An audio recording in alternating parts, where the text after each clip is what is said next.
ژوند د خلکو خدمت او د اپلیکیشن حکومت پاټۍ لپاره د هغه خدمات چې دا پټ نه دي او د هغه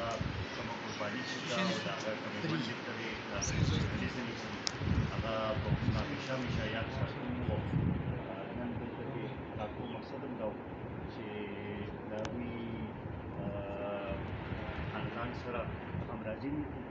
او دوی ته دا تسلي ورکړو چې دغه تعلق او دغه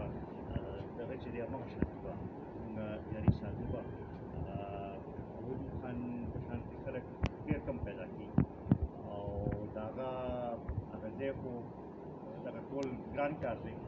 دغه به زمونږ دعا وي او دغه به زمونږ تمه وي چې د هغوی بچو کې دی الله تعالی داسې صلاحیت واچوي چې د هغوی هغه ځای هغه شانتې ونیسي او د هغوی هغه ملګرتیا او خپل هغه میشن چې دی هغه یې مخکې جاري وساتي د پارټۍ له طرفه مونږ ټول د دوی مشر هم ماته خصوصي ویلي هغوی به هم څه وخت کې راځي او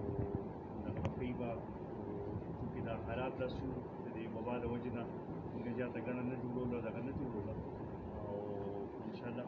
یو ځل چې دا حالات ښه شي بیا به باقاعده مونږ په دې باندې ریفرنس هم کوو او د هغوی خدمات چې دی هغه همیشه